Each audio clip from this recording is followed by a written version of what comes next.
This is a well system. Over the course of time, sediment, sand, shells, rocks, stuff that's been pulled up from the well has been getting caught in the valves and in the heads in the field. It's causing the zones to water, or the valves to irrigate at the same time. A couple of them are staying stuck open while another one is opening, which is causing low pressure throughout the field. So we're going to install a filter to help alleviate that problem, and we're also going to clean out the valves. And this is the filter we're going to be using. This is a view flow filter. It's a very common sediment filter that is used in the irrigation world, and this will get installed on the discharge line, not the intake line, onto the discharge line of the irrigation pump. That's going to be that top pipe right there. I'm actually going to install this thing, get it right, like this, right on that top pipe. Let me get that done first, and then we'll start taking apart the valves.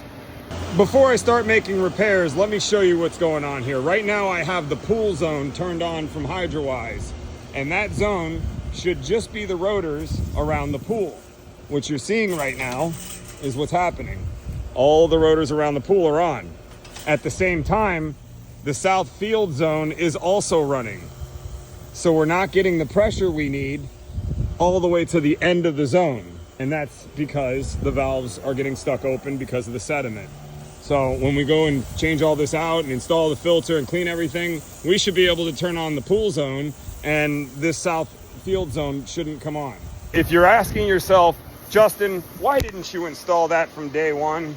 Well, you wouldn't know that you needed it unless you lived here and you used this irrigation system for a while. This person had just moved into this house when we first took on the property, so they had no history with it. We now know that this is a very dirty well, and maybe they need to have a new well drilled.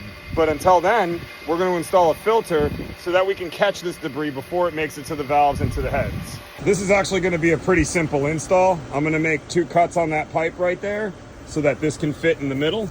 And I am going to angle it out a little bit, kind of like how you see right there. The cuts I'm going to need to make are going to have to go from that inside end right there to that inside end right there, right on this pipe. Why is this going to be easy? Because all I'm going to have to do is pull this pipe to the side, push it back in, and my fitting will be installed. And it will look like wait a minute, that's not right. Give me 1 second. There it is. Just had to shake the camera enough for it to show itself. Now that we've got the filter installed, we can start taking apart the valves to clean them out. There is a reason why I installed the filter first. I want the solvents to cure before I turn the pump on.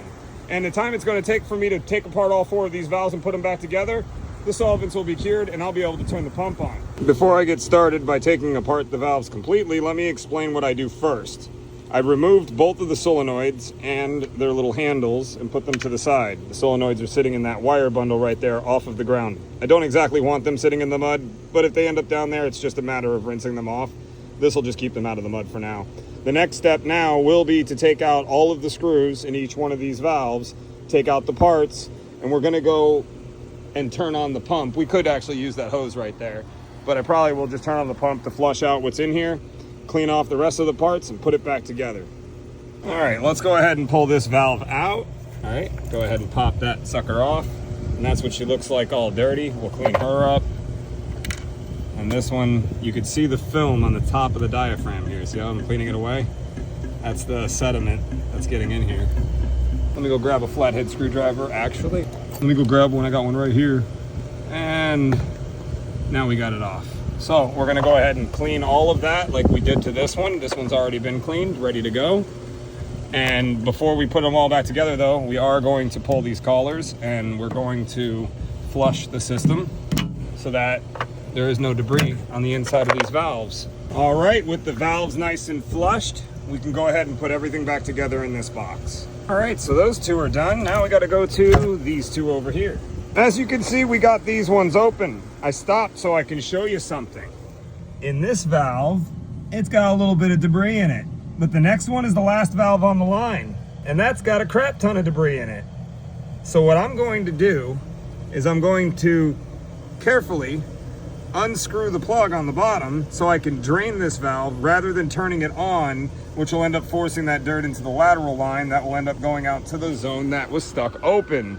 That valve right here is the one controlling the south field area that I was having a problem with earlier.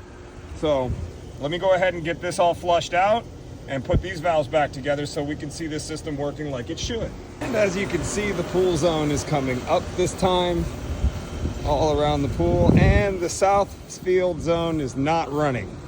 There is still a little bit more work I have to do on this property. For instance, the south field zone did have a couple of rotors that were performing under pressure, which just means that there's probably dirt inside of the filter of the rotor. I'll have to dig that up, clean that out, and this zone will work like it's supposed to. There's a couple of nozzles up front that also need the same treatment done to that. We'll get those done, and then this system will be up and running like it's supposed to be.